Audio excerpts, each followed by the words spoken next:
Okay, great. So we're gonna do all kind of our normal opening things. Thanks for indulging us there. First of all, welcome. We know that there are lots of things likely competing for your time and attention today at 1 p.m. Eastern Time, and we're grateful that you have chosen to spend an hour with us.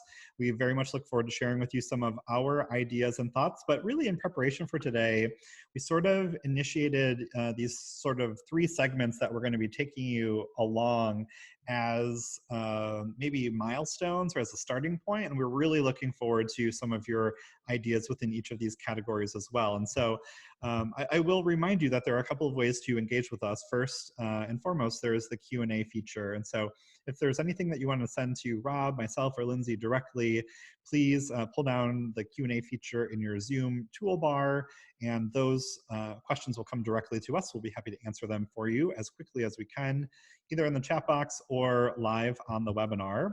Additionally, there is a chat function in which you can engage with all of the other participants on the line as well. We'll just remind you that the chat defaults to all panelists. And so if you pull down that blue drop-down menu, you can toggle to all panelists and attendees, and then everyone else on the call will benefit from your insights as well. Now, whether that's a question, a resource, something that you've tried and experimented with in your organization, it's all fair game. I think we come in the spirit of sharing, and we encourage you to do so as well.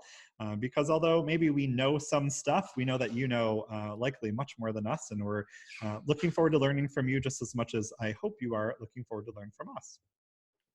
All right, so with that, if we've not yet had the opportunity to formally meet all of you, we'll just run through some quick introductions. My name is Aaron Wolowick. My pronouns are he, him, and his. I'm the CEO of a professional development consultancy called AventGuard. Although we primarily work within the association space, we work in several other markets as well. And really, if we wanted to boil it all down, we are looking to help you create innovative, effective learning and networking experiences with your customers, with your clients, with your staff, and with your colleagues. And so if there's anything ever that we can do to support you, we're happy to help however we can. In the meantime, or in the interim, we create lots of resources in that space to help you even passively, or in a way that maybe you can navigate your own story. So that's a little bit about us, and we will share our websites and our blogs a little bit later in this program. And if you're interested in more information that you can maybe use and share with your teams, we would be happy to share those resources with you. With that, we'd love to turn the floor over to my partner in crime today and for the past 5 weeks, Rob McCarty. Thanks, Aaron. Hi, everybody. I'm Rob McCarty. I'm the CEO and managing partner of the Image Shop. We're a brand marketing firm in Grand Rapids, Michigan. We deal with quite a few different verticals, from development to service, and I say service like retail service, B2B, and even G2B. So really excited to be here talking about these topics. They're really forefront and on our mind every day, and I've been dealing with this and helping people deal with this the whole time. Absolutely. And last but certainly not least, we have some familiar faces, both on camera and in the chat box. Our chat moderators today will be Lindsay and Sarah. So I'll first turn it over to Lindsay to kick us off. Yeah, hi. I'm so happy to be with you all again. Can't believe we're on week 5 of the series, and this is our last one. It's like we're gonna have to say like a little farewell for now. But I'm Lindsay Gross. I'm the Director of Facilitation Services with AventGuard. My pronouns are she, her, and hers. And as Aaron said, I'm kind of your resident chat moderator for these sessions. So we know that you all bring a wealth of experience and have a lot that's impacting you right now, and we want to engage with you in the best way that we can. And so that's really my role, is to ensure that any questions that are asked get lifted up, and comments and themes and things that are running through the chat box get lifted up as well, because we want to really kind of co-create this discussion with you today.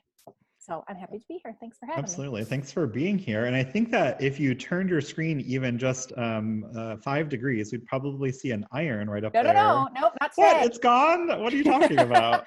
Look, it's my green screen that fell down right before, and nice. Most importantly, my markers for facilitation graphics. Wonderful. I'm always keeping you on your toes. Absolutely. Also in the chat box, we have our resident rabble rouser, Sarah Kruger. She also will be engaging you in the chat box. And so if you have questions, ideas, insights, resources, links, please do share them. Both Lindsay and Sarah are there to bring those to the forefront and to engage with you in that space. Hopefully you've experienced this by now after week 5, that these aren't sort of passive set and get, that we do want to bring you into the conversation to the extent possible. Which starts now. So we want to turn our introductions to you and ask you to introduce yourself to all of us. And so in the chat box, again, we'll remind you to toggle your chat box to all panelists and attendees. Perhaps you would share with us your name, your role, and it can be either your formal role, whatever your title says on your business card or your email signature, or your informal role. Oftentimes I'm called the resident DJ on these webinars because I have all the things in front of me, multiple screens. I have the microphone, the green screen, the light, all of the things. I know that Sarah wants me to do a little like wiki wiki, and so that's a little resident DJ for Sarah. But we also know that during these sort of interesting times, you all have sort of taken on some new informal roles. Like my informal role at home has become resident gardener. And so if you want to share with us kind of a fun informal role, we're happy to learn about you in that way as well. Organization, we just invite you to share with us your organization name and perhaps leave off the acronyms because maybe we don't know what the acronyms stand for. And last but not least, if you have a specific question you hope to have answered by the end of our conversation today, we would love to see those as well. I think that in thinking about my own sort of hope for today, one of the things that I've been really mindful of is that there's just a lot of content out there. There's a lot of recommendations, opinions, resources. And if I had to sort of boil it down, what is my question for strengthening client relationships? It's like, what are the must-haves? Like, can you boil it down to its least common denominator? And I actually think that we have that for you today. And so that is something, both a wonder that I had going into today and something that I think we can answer for you. So Lindsay, I don't even know if we need to stall or delay. We have quite the chat flowing. So maybe you could introduce us to a few of the folks that we see in the I chat. definitely can. I mean, I'm going to miss the opportunity to share my informal role, but it's for a very good reason. Right. So we have Leslie with us, Director of Programs and Budgets, Engineering Society of Detroit. I know Natalie is with us from the Image Shop, and we have Susie, Sales Manager and Event Coordinator with Grand Wayne Convention Center in Fort Wayne, Indiana.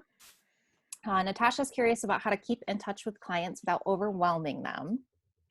Chris is with us, Director of Training and Development for Manufacturers and Employers Association. We also have Courtney, the Sales Manager from Suburban Collection Showplace. I grew up right around the corner from there. So you're like in my hometown neck of the woods there. Becca Hunter is with us, and she is the sales manager for Shoreline Inn Conference Center and Lake House in Muskegon, Michigan, and hoping to find more about how to provide comfort/support groups for weddings in the future that have lots of questions. So that's a great question. Yeah. We're going to cover some of that. We have Denise Evans with us, development for KLM Church, and President CEO of Consult Me. So yeah, we have tons of people that are Awesome. popping in. Please continue to engage with us in the chat. I know that, Lindsay, you'll kind of be paying attention to those questions. And if there are any of them that you want to pull out and ask us as we go, please feel free to do so.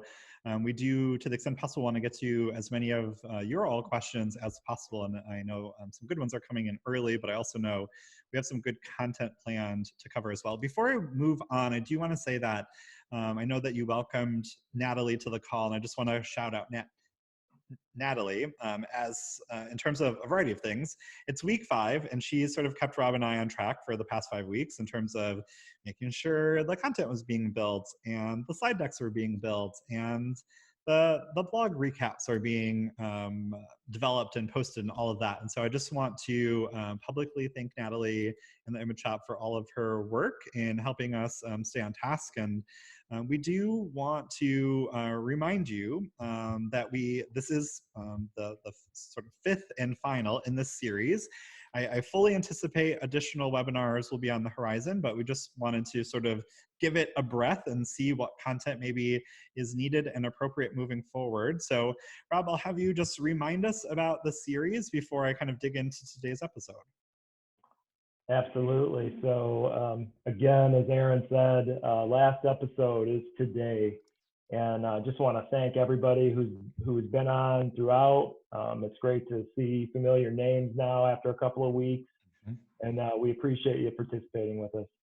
So all of these shows are recaps and replays are on the blogs on our websites, theeventguard.com and theimageshop.com. This event, if you haven't been here before, we like it to be interactive. So we'd love for you to ask your questions. We're going to do our best to answer them and also jump in with your comments and thoughts as we're talking to enrich the conversation. And then, as Aaron said, this is the pause or the end of maybe this series, but continue to communicate with us, because if topics come up or things that you want to know about, whether we do that as a webinar or a blog, we can do that. So without further ado.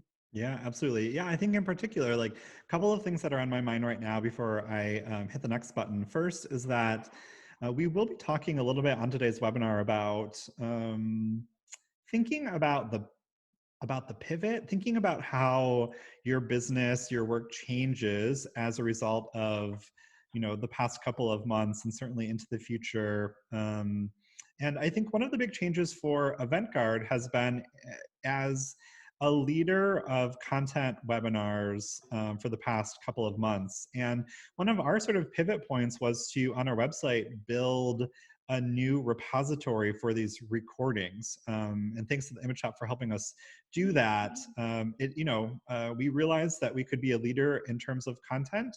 And, but then we also quickly realized that the content was good sort of in the one-time scenario that the live webinar happened, but having sort of a uniformed place for the recordings afterward were equally important for those people that want to reflect back on it, want to share it with other colleagues and coworkers. And so that's one of our pivot points is creating this space or hub.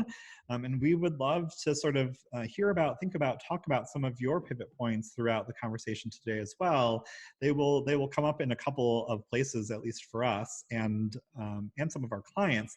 The other thing that I would just say is that if there are resources that we can provide to you, either in the learning networking space or in the brand and marketing development space, let us know. Reach out to either of us, either through our conversation today in the chat or even afterwards via email. We're happy to create value if it's going to be well received. And so if you have a suggestion, an idea, please don't hesitate to reach out. We're happy to kind of experiment and play. That's certainly where this webinar series came from as well. We hadn't really engaged in this way together before, but saw a need, and we're happy to provide content in a new way that we thought would be valuable to folks. So with that, let me just share a little bit about today's webinar, what you can expect. Our focus today, if we haven't underscored it at this point enough, is strengthening customer relationships. We're recording the conversation today. It is scheduled to go until 2 p.m. Eastern time. Please engage in the chat, whether it's with your ideas or with your questions. If there's anything that we say that you want right away, you're certainly welcome to take screenshots. However, we do have great recaps from Natalie on our blogs afterwards, and you can also download the PDF of the slides afterwards should you want them. But obviously, for those that want it in the moment, you're certainly welcome to it. Again, we come in the spirit of sharing, and none of this is sort of trade secreted. It's just information that we've sort of developed along the way in our engagements through our own organizations. And last but not least, here are those websites, eventguard.com, theimageshop.com for more information. All right, so enough about that. Rob, you're going to introduce us to the agenda. And what I really wanted to call out for folks today is that I actually think these first 3 bullet points are like the secret sauce. It is sort of what you came for today. And so we'll look forward to sort of teasing them out more as the hour unfolds. Absolutely. So we're going to start off talking about strategies, the strategies you should consider for direct contact with current customers. How might you indirectly reinforce brand loyalty and connection? Beyond retention, how should I, and that's you, approach new potential leads? And then we'll follow that up with a debrief and go through some questions and answers. And then we're going to wrap it all up and finalize everything. Put a nice little bow on it. Awesome. So, so I want to take a meaningful pause here and say that of this three-part strategy, we really feel like direct contact with customers is needed. To sort of passively sit by, to ignore that outreach, to let it go. I think that I have seen some clients over the past couple of weeks think to themselves, our clients, our customers, our end users are too overwhelmed. I'm not going to contact them. And I will say that in at least one or more scenarios, that's been the wrong call. That direct contact with customers is needed, but it's needed in a different way. It's not the same direct contact that you would normally have. And I think that's what we're going to get into. I'm curious, Rob, is there anything else you would say to tee that? I know we have lots of words on the next slide. And so I just wanted to tee this up properly before we dig into some of our ideas. I think you're right on. Let's do it. Okay. So as we share with you some of these ideas on our next slide, what I want to say is that sort of my disclaimer today is that these aren't the only ideas, and these aren't necessarily the best ideas. They're ideas to trigger your thinking. And as soon as we share them with you, and as soon as we start talking about them, please start dropping some of your ideas into the chat box, because we're going to call Lindsay back toward the end of this slide and say, hey, what are other people saying? So what strategies are you using, considering, experimenting with to have direct contact with customers? So perhaps we can just sort of skip stone across these, Rob. Perhaps you can take the first one, I'll take the second. We'll just kind of navigate through at least what we have and then see what other people have said. Sure. I mean, out of the gate, and we're doing it now, honestly, is to lean on and accept technology could be the way a lot of communication happens in the near term and maybe even the near to middle term. So take advantage of those opportunities, right? The things like Zoom, Facebook chat, Google Meetup, Microsoft Teams, phone calls. These things are necessary and useful. Many people have adapted really fast and are learning to use this. People like myself, I used Zoom maybe once every 2 weeks prior to this starting. Sometimes with clients out of town, but again, not a day-to-day, and now it is the day-to-day. So accepting that and knowing this is a real opportunity and to move forward. Well, I think a couple of things. I think that knowing where your clients and customers are most comfortable is important. So I think that, knowing, is it Zoom, is it a Google Meetup, just figuring out where they're at, much like you would do on social media anyway, I think is important. Knowing what their comfort level is, knowing what they're willing to explore. In some cases, I know that some people just want to get on a phone call. And although you might think that that's less personable, both. I think that for some people, it is a necessary break from some of the video calls that they've had. One of the things that I experiment with is that when I'm on phone calls, we very fortunate to have a pool in our backyard, and I will walk outside and walk around the pool. When I'm at my home in Michigan, I will walk around the house in a loop. And in some cases, that's comforting and different in a way that being on video all the time does not allow. And so I think just being mindful, where are they? What would be maybe a good breakup to what they're used to, but also what are they most comfortable with? I think around technology, I think all of that's kind of important. And if you're tracking your customers, clients through a CRM or some other platform, even noting that in the CRM, I think would be helpful, so that as you plan things, you can reach out to them in a very specific and targeted way. Right on. I think that this next point around value add is important. So thinking about during this time, how are you adding value based upon your expertise or your organization's expertise? And whether that's webinars, blogs, you can read the things. I wrote down consultations here because in some of my circles, some organizations are offering 15, 30-minute free consultations in a way that maybe they wouldn't before. You might call that coaching, or you might call it something else. But I think that in thinking about direct contact with customers, having something to give them is important. And what we're talking about now is that I don't know, maybe this is cliche, but I see this happen a lot in the hospitality industry where a venue, a hotelier will want my business for, one of our association clients, and they would drop by with like a basket of cookies or something like that, something that is a very nice and kind gesture. But during these times, those things seem somewhat frivolous. And so reaching out with something meaningful, something that I can immediately use, like a content piece, a checklist, something that I could immediately apply that really only you or your organization could provide, actually provides a really good excuse to reach out to folks. I saw in the chat box, and I don't want to steal anyone's thunder, but I saw in the chat box, I think Maggie said, I've had great feedback with direct contact when it's one email to one client. I've had poor feedback from bulk emails. And I just think that, reaching out, if I'm reaching out to Rob, for example, or I'm reaching out to Maggie to say, I have this recorded webinar that I actually think you would find great value in, because I actually do think it's a good connection between the resource and the organization or the person. I think those are really great reasons to reach out to people right now. Yeah, one-to-one, honestly, has always been the best. We're definitely reminded now of how much that matters. And, whether it's content pieces that you're producing and handing off to people, or just letting people know you're still here, your business is still around, and you're looking to help and be a part of a solution. This is a long game. This is not a short game.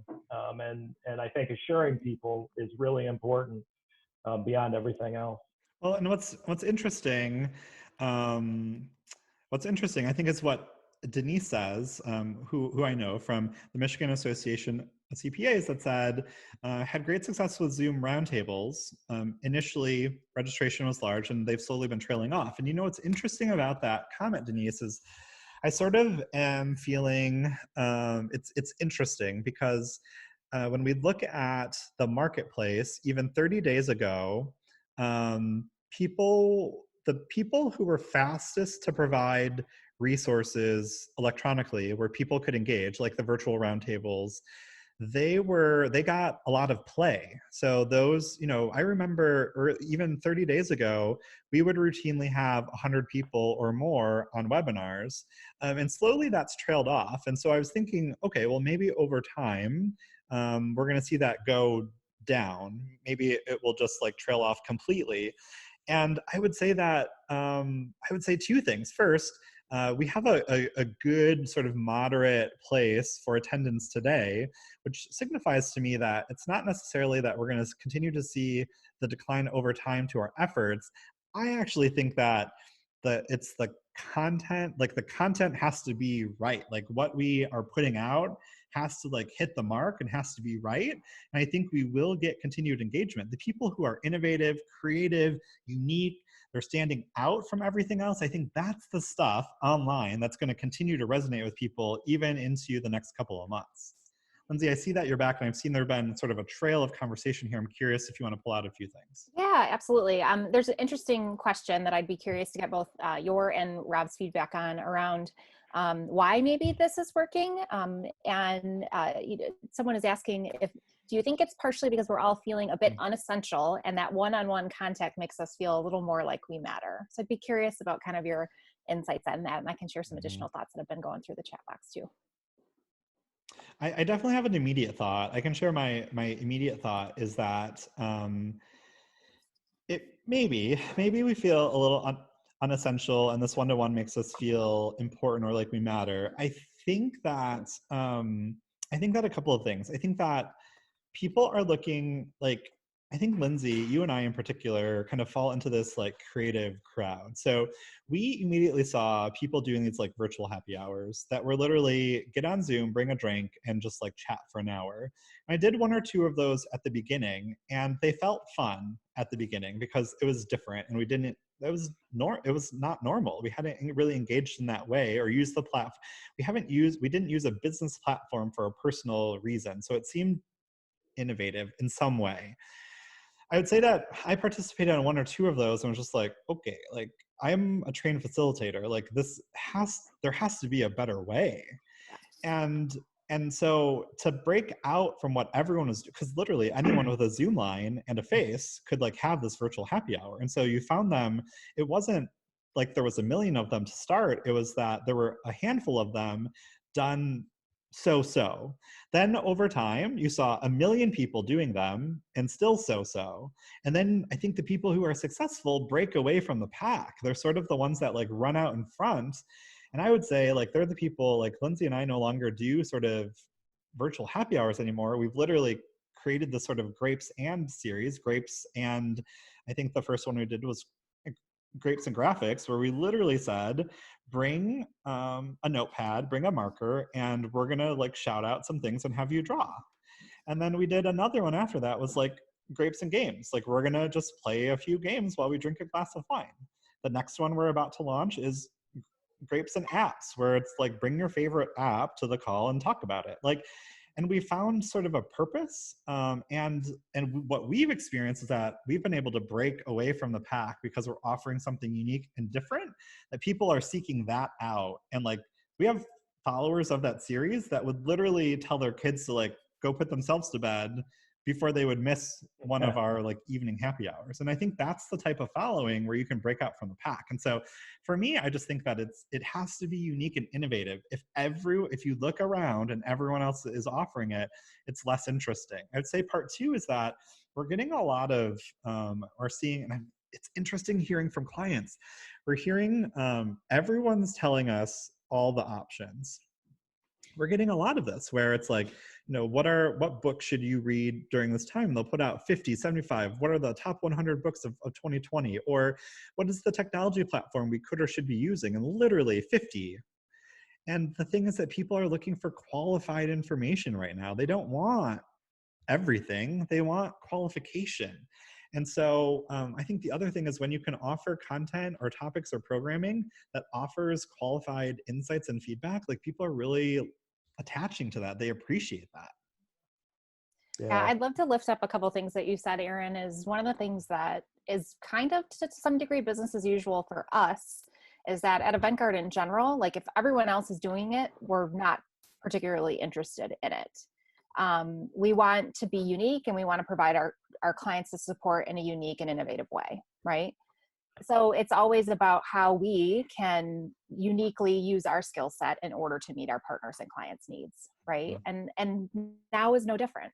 In some ways, I think it's even more important that we do that. And I'd love to lift up something that Maggie shared in the chat box around this of taking this approach in reach outs of empowerment versus the kind of traditional approach that's been happening right now of this kind of sympathetic or empathetic approach of connecting, the we are here for you connection that a lot of folks are taking. And it feels like she's taking a little different slant with it, of how can we empower you as we work together. And Maggie, I'd love for you to share maybe kind of what that sounds like, if you could share that in the chat box. And then Rob, I'll kick it over to you for your thoughts too. Yeah, thinking about what Maggie had said and talking about this, does one-on-one make us feel like we matter more and the place that we're in? And I mean, I'm not a psychologist, even though I feel like sometimes clients treat me like I'm one. If I think about that, there's a lot of really bad one-on-one conversations or, things going on right now. So I think that it's truly in what you're delivering one-on-one. Is it thoughtful, useful, helpful, versus just, I'm taking the time to connect with you to do business. I think that is, that's going to be a thing that we look back on and know that was a mistake many of us were making, just in a connection way. Like so many telemarketers, so many salespeople, so many things that it just isn't relevant. So I think there's a lot of caution that you need to have where if you're making that attempt to talk to somebody, whether it's a current client or a past client or somebody who wants to be a new client, that you're thoughtful and on top of why you're doing it, and not just like a production machine, because nobody got time for that. We didn't have time for it before, but now super sensitive to it. I just don't think there's a lot of value in that. So the one-on-one's got to matter to both sides. Well, and I would just say, in looking, I know you touched on this a little bit, Rob, but looking at bullet point number 3 around these sort of thoughtful touches and caring more about the people than their business, there are lots of different ways to do that. We listed sort of e-cards LinkedIn messages. Every once in a while I'll get sort of a special delivery to the house, which, I think is also kind of neat and interesting. But honestly, a simple email, like I know that Stacy from Conference Direct is on this call, and one of the things that she has done over the past couple of weeks in my work with her is just send me an email that just says, like, I hope you're okay. Like I've been thinking about you. And I think that some of these like genuine, sort of simple, thoughtful touch points that are not business focused, that are not pressure heavy, I think are important. I know that Lindsay, I want to come to you because I know that you have been thinking a lot in preparation for some content you're about to deliver tomorrow around how much people matter. And that during this time, it's almost like there's been this reminder that people, like, there is a reason why people are involved in the work that we do. In some cases, we need to come back to the people. That almost in the day-to-day, we forget and we become too busy. But coming back to people is almost like starting with basics again. Yeah, it's one of those things that has been interesting, that I've thought about and talked about a lot over the years, particularly when we train with more bureaucratic or corporate organizations that want to make the business case for every decision that they make, which typically translates to what's going to improve our bottom line, right? The argument that you and I have been making and is around, you can't take the people out of the decision-making process. And how do decisions impact the people that work within that organization? How can you leverage their strengths and gifts that they bring to the organization? And that removing the people and how decisions impact them, what challenges they're experiencing, what potential strengths they have that can be utilized, you are missing such a key component to your success as a business. And it's going to have, that ultimately has an impact on your bottom line. Now more than ever, this is becoming more important, is to put the people back into our business decisions. One, we want to make sure that the people who are working for us are safe, right? But also consumers and customers are paying attention to the organizations, companies, and bureaucracies that are taking care of their people, that aren't just making decisions based on their bottom line, that are generally making decisions based on the safety of their consumers and the safety of the people that work within the organization. So this business case for the people, I think, is going to really become a whole different element to the way that we work moving forward. Let me introduce this last point, and then let's go to the couple. I think we have a couple of questions and maybe a point, and then we'll move on to the next topic. But this just idea of informal opportunities to virtually hang out. I think that, in some of our businesses, a lot of the business side is done during the workday. In some other businesses, some of the business is done over a drink or a cocktail, a happy hour. And obviously, in lieu of these in-person opportunities, we need to think about how are we connecting with people. And I do think that thinking about these informal ways to hang out in any of the virtual technology platforms we introduced the slide with are important. Now, whether they're happy hours, I included some other ideas as well, just thinking about your own organizations. We've been recently on a virtual happy hour where a restaurant was actually demoing how to make their actual signature cocktail. So, they had all the things out, they talked you through it, they made it. They told you in advance what you needed and what you could substitute with at your own house in case you wanted to do it as you were like going along. And just think that some of these like actual demonstrations, or like what would it look like to like make a meal, or any of the things that sort of demonstrate something that you do in a way that people maybe wouldn't always have the opportunity, I think are interesting. I think these tours of some of your venues, I think are interesting virtually. Like, what does it like? Take me on like a walking tour and show me like the new space that you have, or show me, maybe show me the private dining space that I didn't know you had, or show me your outdoor garden. Like, so these things they may seem basic, but I think people are interested. You're creating an experience without having people in person. I think that, the default is everyone's doing the Zoom happy hour. How can you put your own twist and unique spin on something that would be different. It sort of pulls back the curtain in a way that maybe people don't always have. People love, behind the scenes, people love behind the scenes. They always want to see like how the sausage is made, even though maybe they don't want to know, but they love that. Like people love knowing how things come together. And I think to the extent that you can give them that experience, I think that's, it's interesting, it's unique. It's another reason to invite people to have direct contact with you in a way that you might not normally. Yeah, we have a question here, and I'm going to turn to you, Rob, first, and then Erin, I'll get some thoughts from you as well. Stacy's curious about if it's okay to ask customers for home addresses during this time as people are working from home, that they've always connected and sent birthday cards and other types of handwritten notes, but feel it's a little strange asking for home addresses. So she's curious about your thoughts on that. Yeah, I certainly understand how it can feel awkward.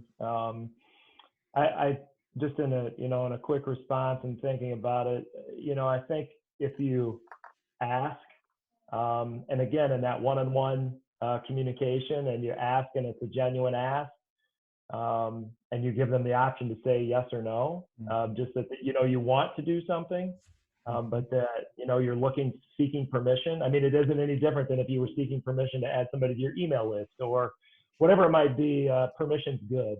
So I would look to seek permission and let them know what you're trying to accomplish, and try to go that route.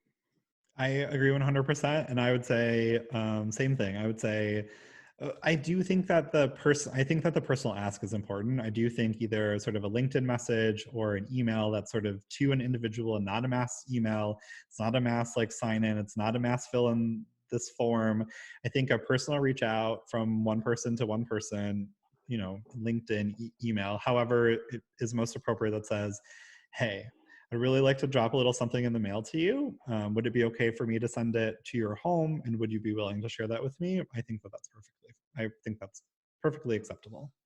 Yeah, we're having this interesting like blend between, our personal and professional lives, that creates the more human connection though for all of us. And I think we should lean into that a little bit.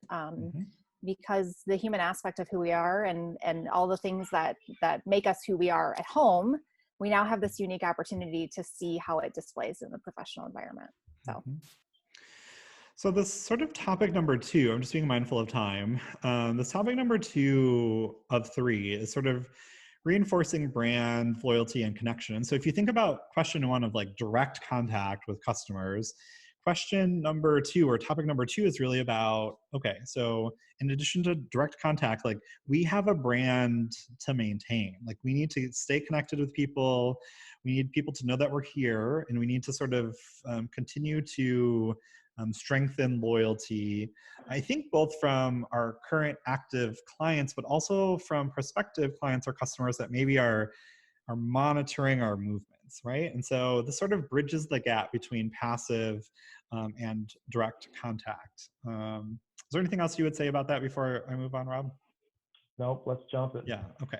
So again, here are not necessarily all of the answers, but here are just some of the ideas, I think, that we pulled together in terms of just thinking about bridging the gap between direct contact and indirect contact. This is sort of where we sit relative to brand loyalty and connection.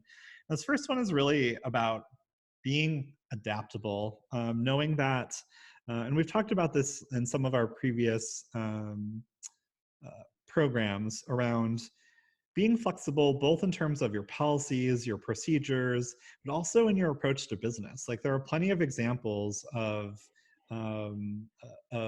people who make beer or distill liquor who are now creating hand sanitizer, right? And so I'm not suggesting that everyone like go make hand sanitizer or toilet paper, but I am asking you, inviting you to think about what are the policies, procedures that you could flex during this time, and are there other better, different, tweaked approaches to your business that would also stay true to your brand, but also demonstrate your adaptability during this time? I'm curious here, Rob, if you have other thoughts about what it looks like or what it means to be adaptable. Well, definitely in the sense that, business has changed in this timeline, and we don't know what it's going to look like moving forward other than the change that we're in right now. But, just thinking about there is going to be lots of competition. There's going to be lots of people looking for jobs and work and attention, and thinking that how can you kind of work the way that things are changing, not maybe the way that you have. So that may mean that the 9 to 5 world no longer exists, and you may have to work different times or different things to get through. But adaptability is really important. Great. And I think you were going to share with us some ideas, some examples about what being transparent looks like during this time as well, and how that sort of fosters this loyalty and connection. Right on. So we have a very long-standing client of ours here in Grand Rapids. His name is Essence Restaurant Group. As many of you that are on inside of the industry and around the industry know, it's restaurants that was either you were doing takeout to go product or you're not at all, and probably one of the industries that's going to be hit the hardest and the longest between service. They're one of the top hit takers. And so what's really interesting though about Essence, and when I was thinking about this and what reinforces brand loyalty, is really that Essence started from the beginning that they were going to tell their customers in a real, genuine way what was going on. They weren't going to hide things. We were going to keep them updated as things happen and try to give them the best information. And so when this started, we told them what was happening and how we were going to operate and how we were going to improve. And they have done that, and they've done very well at that. And when we kind of took that approach from the beginning, we also got a lot of customers reaching out to us saying, "You guys are awesome. Thanks for doing this." Mm-hmm. So we came up to another critical juncture here this week, and they had to make the decision to close down a restaurant that it's been named the best restaurant in Grand Rapids 6 times in 9 years. And, they had to make that decision because of their view of the future and what's going on. But as we worked through that, it became clear that we needed to tell our customers again and the public that it's not coming back. And we're gonna do something, but the truth is it's not coming back, and we want to grieve, and we want you to grieve with us about this now, and let's move on. And once again, a majority of what came out of that decision making from them was their customers reaching out and saying, "We love you guys. Thank you for telling us. We're grieving." Instead of what can happen in many of these situations that become, you don't tell people the truth, you drop bombs on this, like this on them, and they get very angry.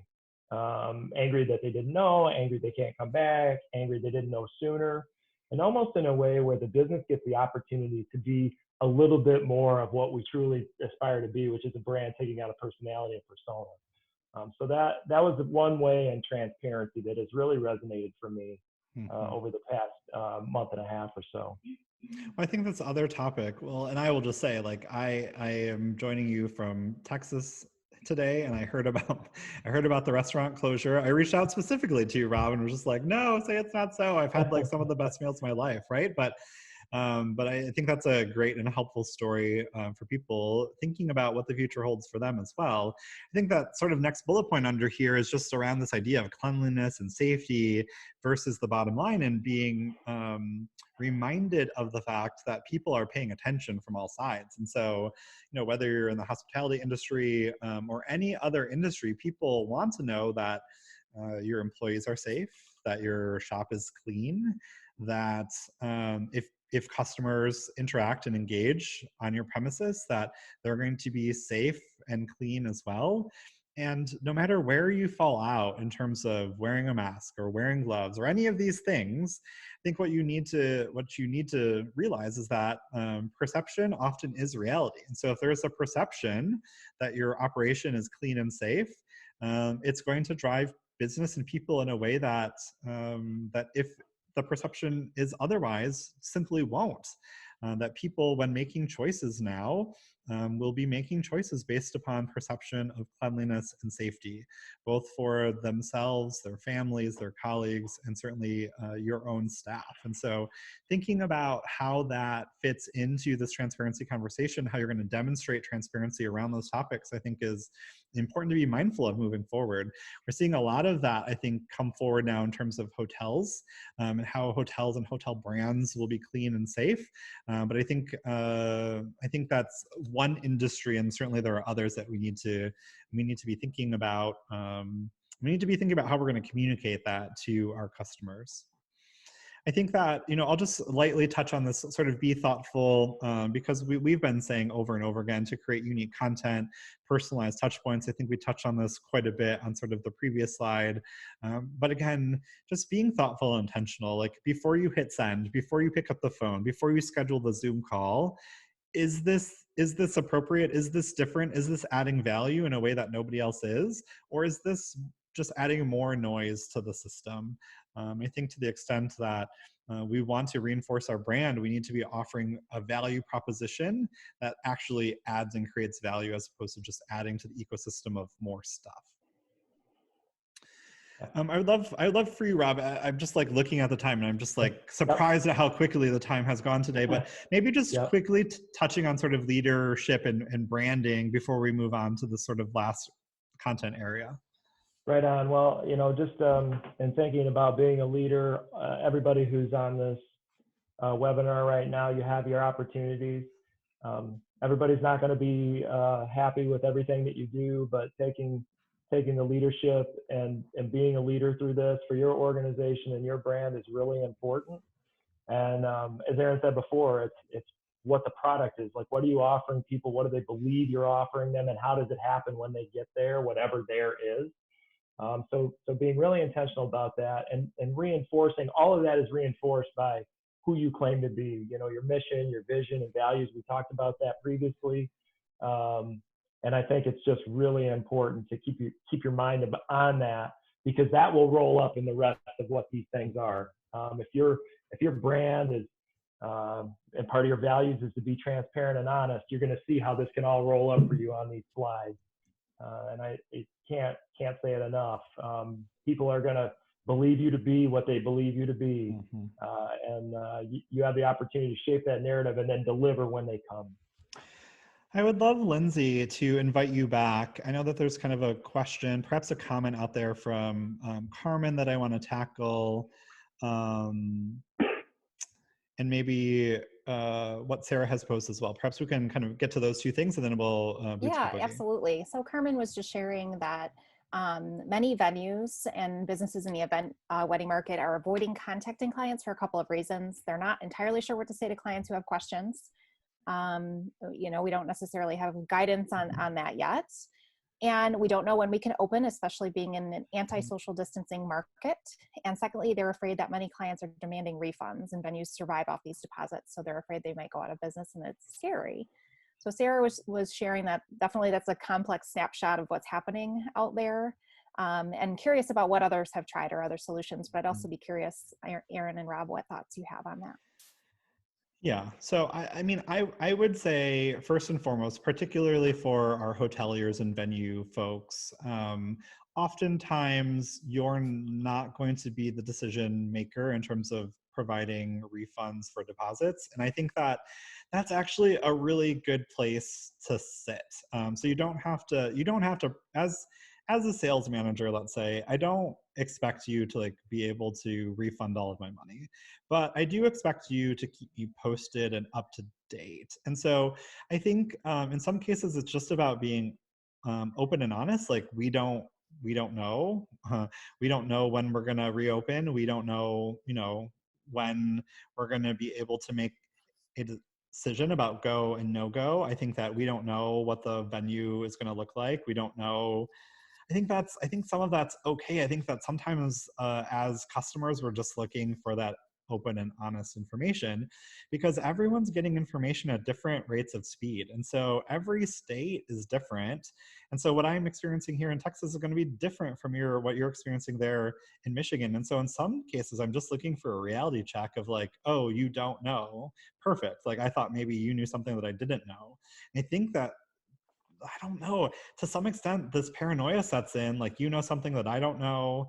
I think even if I think that the physical conversation of I don't know, and I don't know when I'm going to have an answer, but I will reach back out to you in 2 weeks or a month or whatever. I honestly think that's the way to go.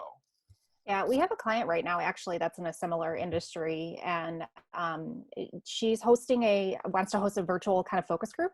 And Aaron and I are going to facilitate that to get, answers to questions to help inform that. So that's another way, right? Is to engage your clients in this process. So what would make you all feel safe as you return to our venue, right? Mm-hmm. So it's being transparent that we don't have the answers, but we want to partner with you to find those answers, because your safety and your level of comfort matters to you, or matters to us. It matters to you obviously as well. And so how can we do this together? So I like this idea of, really reaching out and engaging with clients in a meaningful way to get the answers to some of these questions. And whether it's like formal, like a focus hour or a focus group, or whether it's informal, like a happy hour, sort of cram those two ideas together. I think it's just like opening up a venue for people to like ask questions in a group setting, like potentially is a really good opportunity to figure out what's keeping them up. Because I think part of what's keeping me up is guessing what's keeping you up and not being in alignment. And so if I just asked you and you just told me, like, at least I would know what questions are most important to you. Absolutely. I do want to, so this third and final topic is around approaching new potential leads. I sort of feel like this is the trifecta, is that in addition to the direct outreach to current customers in terms of like part two, which is like really building, maintaining your brand, part three is really about approaching new potential leads. And so we have a number of ideas here. Rob, I'll kick it over to you to maybe pull out one or two that's sort of top of mind for you right now.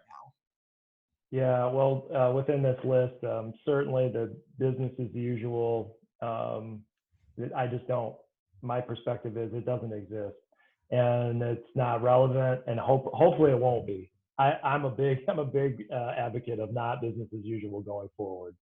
I'd like business to evolve and be the things that we've been talking about for these, past 5 sessions, more about that and less about how things have been.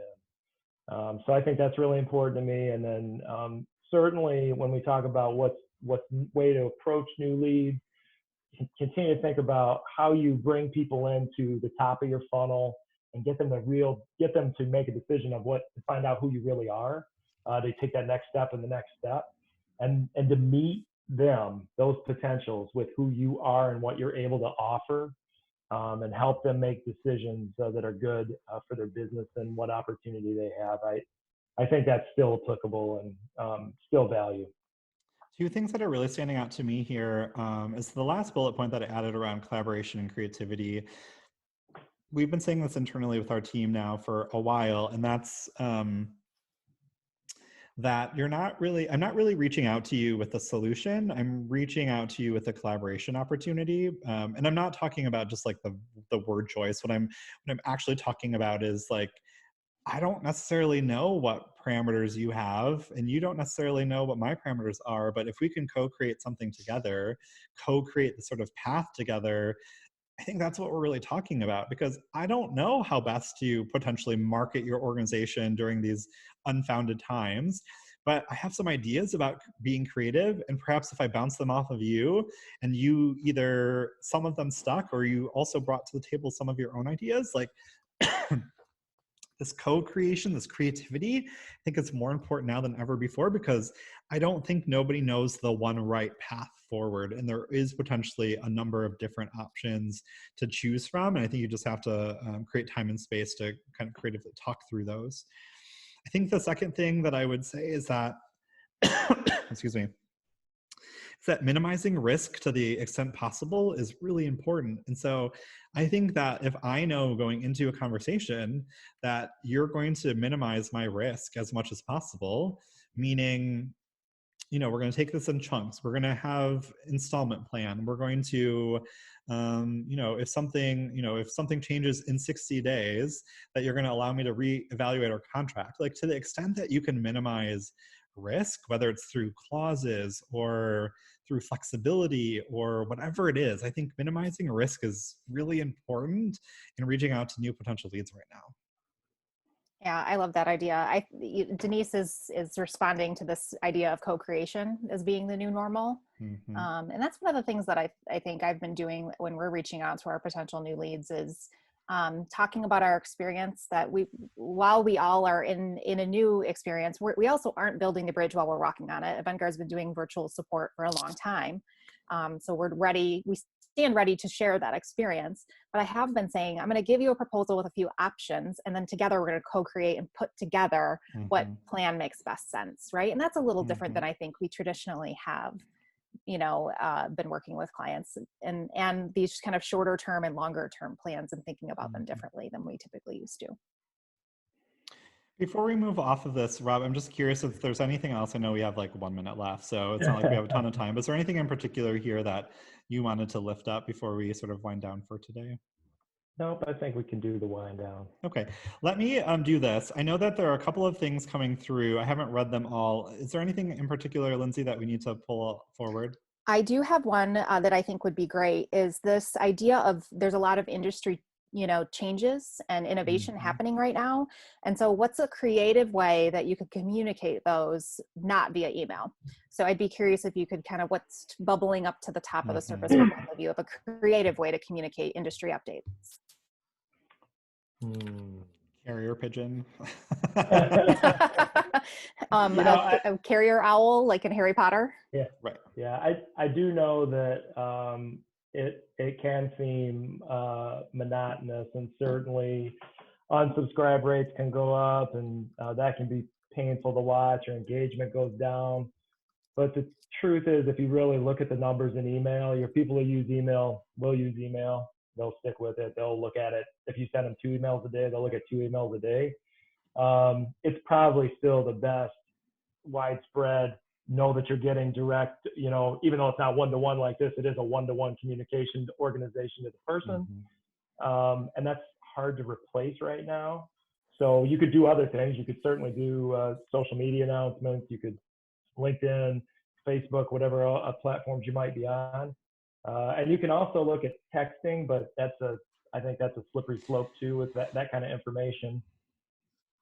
I would just say I hear what you're saying, Rob, and I'll give you that as sort of the brand expert. The one thing that I would just add to the conversation is that I actually think that the same things that have always been true are still true. That the sort of the right images, the right infographics, the right videos, the right multimedia platforms, I think are probably still true. It's just that we have to remember that that people have I'll just speak for, I won't even speak for all people. I'll just speak for myself and say, I have a low tolerance for a lot of block communication right now. And so if you're going to send me an update that is just text, it's just the readability of it, I think, has a profound impact. And so whether, it's bullet points or headlines or images or graphics, or I don't know, I just think that for me, those things they're always true, but they're even more important for me right now as I try to cut through all of the information updates that are being presented. The one other sort of thing that I would mention is that I think that your brand loyalty is even more important now than ever before, because if I see the email come across from your brand and I highly respect what you're doing out in the world right now, likelihood I'm going to open that above everything else is greater than I think it normally would be otherwise, particularly as there's so much to navigate right now. Totally. All right. So I'm sure more questions unanswered, but hopefully this has been thoughtful dialogue, conversation for you to think about today. I just want to thank everyone who's not only participated today, but also throughout the whole series. And just remind you, whether you have continuing questions that were unanswered today, ideas for future topics, people you want to hear from, or tools that maybe would support you in your work, please don't hesitate to reach out to us. You can find Rob and his team at theimageshop.com, myself, Lindsay, Sarah, and our team at eventguard.com. We're happy to help in any way that we can. But in the meantime, thank you so much for engaging with us today. Be safe, be well, be healthy, and do just kind of stay plugged into our communities as we offer sort of the next iteration of service and value to you. Again, I think we're taking a pause today because we don't want to just continue to offer what everyone else is offering. We want to find sort of creative, unique ways to provide value that perhaps you're not getting elsewhere. So stay on the lookout as we think about and create what that is. In the meantime, I hope everyone has a great day and a great week.